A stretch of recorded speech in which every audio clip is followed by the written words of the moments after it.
വീണ്ടും ആലപ്പുഴയിലേക്കാണ് DM ഓഫീസിലേക്ക് youth കോൺഗ്രസിന്റെ മാർച്ച് തുടരുന്നു. പലതവണ പോലീസ് ജലപീരങ്കി പ്രയോഗിച്ചു, പക്ഷേ പ്രവർത്തകർ പിരിഞ്ഞു പോകാൻ കൂട്ടാക്കുന്നില്ല. ആരോഗ്യമന്ത്രിയുടെ രാജി ആവശ്യപ്പെട്ടുകൊണ്ട് ആരോഗ്യമേഖലയിൽ കടുത്ത അനാസ്ഥയും വീഴ്ചയും ആവർത്തിക്കുന്നു എന്നാരോപിച്ചുകൊണ്ടാണ് യൂത്ത് കോൺഗ്രസിന്റെ പ്രതിഷേധം.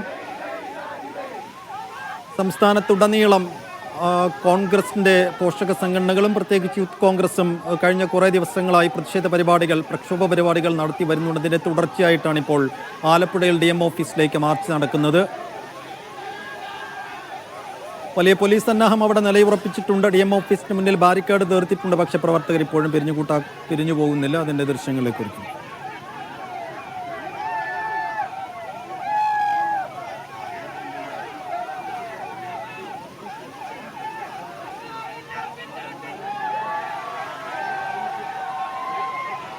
ഷാജു വീണ്ടും ചേരുന്നുണ്ട്. ഷാജു, എന്താണ് പ്രവർത്തകരുടെ നീക്കം, എങ്ങനെയാണ് പോലീസിന്റെയും?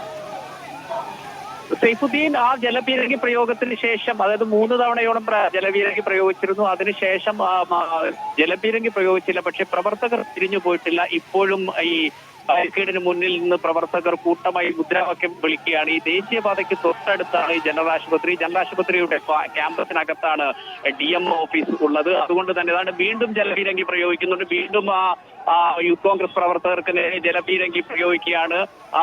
പ്രവർത്തകർ കുറച്ച് പ്രവർത്തകർ തിരിഞ്ഞോടുന്നുണ്ടെങ്കിലും കൂടുതൽ പ്രവർത്തകരും നിന്ന് ഈ വെള്ളവടി ഏറ്റ് വാങ്ങുന്ന ഒരു കാഴ്ച നമുക്ക് കാണാൻ സാധിക്കുന്നുണ്ട്. കാരണം ഞാൻ നേരത്തെ പറഞ്ഞിരുന്നത്, ദേശീയപാതയായതുകൊണ്ട് തന്നെ പ്രവർത്തകരെ അറസ്റ്റ് ചെയ്ത് നീക്കാനുള്ള ശ്രമം പോലീസ് മറുവശത്ത് നടത്തുന്നുണ്ട് എന്നാണ് നമുക്ക് രംഗം കാണുമ്പോൾ മനസ്സിലാകുന്നത്. ഏതായാലും വീണ്ടും ജലപീരങ്കി പ്രയോഗിച്ച് പ്രവർത്തകർ നിന്ന് കൊള്ളുന്ന ഒരു കാഴ്ച കാണാൻ കഴിയുന്നു. ജില്ലാ അധ്യക്ഷൻ പ്രവീൺ അടക്കമുള്ള ആളുകൾ ഓടിപ്പോയ പ്രവർത്തകരെ തിരികെ വിളിച്ച് അവിടേക്ക് മാറ്റുകയാണ്. ഇപ്പോൾ കൂട്ടമായി ഈ പ്രവർത്തകർ മുദ്രാവാക്യം വിളികളുമായി മുന്നോട്ട് വന്ന് ഈ ജലപീരങ്കി മുന്നിൽ അവർ കൂട്ടമായി കൈകോർത്ത് നിന്ന് ഈ ജലപീരങ്കി ഏറ്റുവാങ്ങുന്ന ഒരു കാഴ്ച കാണാൻ കഴിയുന്നു. ഒരു കാരണവശാലും പ്രതിഷേധത്തിൽ നിന്ന് പിന്മാറില്ല എന്ന ഒരു നിലപാട് പോലെയാണ് അവർ ഇപ്പോഴും കൂട്ടമായി നിന്ന് ഈ ജലപീരങ്കി നേരിടുന്ന ഒരു കാഴ്ച നമുക്ക് കാണാൻ കഴിയുന്നുണ്ട്. കാരണം K മുരളീധരൻ ഉദ്ഘാടന പരിപാടി കഴിഞ്ഞ് പോയതിനു ശേഷം പ്രവർത്തകർ കൂട്ടമായി ഇന്ന് മുദ്രാവാക്യം വിളികളുമായി ബാരിക്കേഡ് തള്ളി പ്രതിഷേധിച്ചിരുന്നു. പ്രതിഷേധത്തെ തുടർന്നാണ് ജലപീരങ്കി പ്രയോഗം ആരംഭിച്ചത്. 3 തവണ ജലപീരങ്കി പ്രയോഗിച്ച് പോലീസ് മാറി. അതിനുശേഷവും പ്രവർത്തകർ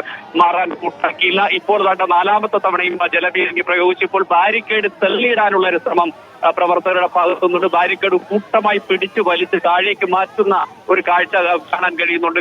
ഈ ബാരിക്കേഡ് തള്ളിയിട്ട് അങ്ങോട്ട് മറികടന്ന് അകത്തേക്ക് പ്രവേശിക്കാനാണ് പ്രവർത്തകരുടെ ഇപ്പോഴത്തെ ശ്രമം. എന്നാൽ ജലപീരങ്കി ഇപ്പോൾ നിർത്തിവെച്ചിരിക്കുന്ന ഒരു കാഴ്ചയുണ്ട്. ഏതായാലും പ്രവർത്തകർ പ്രതിഷേധത്തിൽ നിന്നും ഒട്ടും പിന്നിട്ട് പോവില്ല എന്ന ഒരു രീതിയിൽ തന്നെയാണ് നിൽക്കുന്നത്. പ്രതിഷേധം കനപ്പിച്ചുകൊണ്ട് തന്നെയാണ് പ്രവർത്തകർ മുദ്രാവാക്യം വിളികളുമായി മുന്നോട്ട് പോകുന്നത്. ജലപീരങ്കിക്കും കീഴടങ്ങില്ല എന്ന ഒരു പ്രഖ്യാപനവുമായിട്ടാണ് കൂട്ടമായി പ്രവർത്തകർ ഇപ്പോഴും മുദ്രാവാക്യം വിളിക്കുകയും ഒരു സംഘം പ്രവർത്തകർ ഈ ബാരിക്കേഡ് തള്ളിയിടാൻ ശ്രമിക്കുന്നു. പോലീസ് ഇപ്പോൾ അവരെ പിടിച്ച് അറസ്റ്റ് ചെയ്യാൻ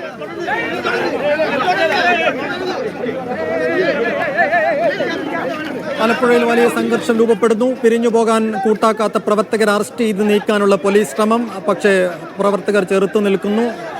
പോലീസ് ബസ്സിലേക്ക് പ്രവർത്തകരെ ഒന്നൊന്നായി കയറ്റുന്നു. അതിന്റെ ദൃശ്യങ്ങൾ കൂടി.